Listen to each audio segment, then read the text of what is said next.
That is how we end the week going into American Independence Day weekend. And we're joined by Douglas Brinkley, presidential historian, Rice University professor, and Pulitzer Prize-winning columnist Eugene Robinson.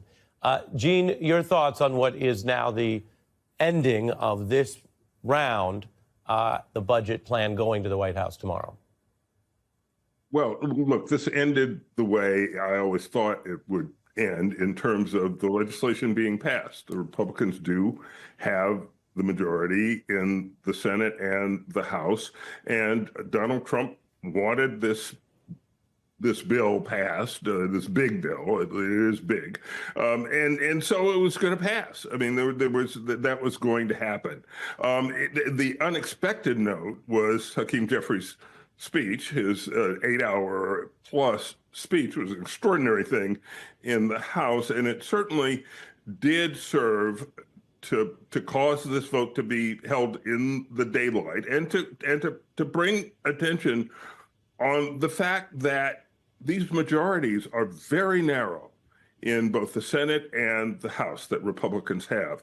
And this is a deeply unpopular bill. When people learn what's in it, they don't like it at all. And so to that extent, to the extent it was possible for Democrats to be successful today, they were successful. They were not able to stop the passage of this legislation that they believe, and I believe, is going to hurt a lot of people. Mm-hmm. Professor Brinkley? 218 Republicans, 214 Democrats, as Eugene's pointing out. It's close.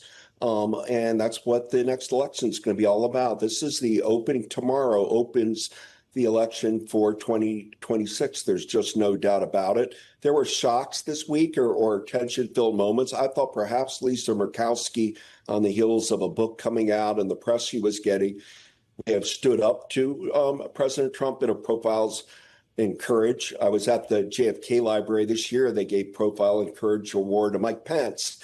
I thought Murkowski might be that person, but in the end, the fossil fuel industry controls her out of Alaska, and she didn't want to mess with them, and she didn't want to be the bane of all of the disdain from the MAGA world. So she folded her tent, and at that point, it seemed a foregone conclusion that it would get through Congress.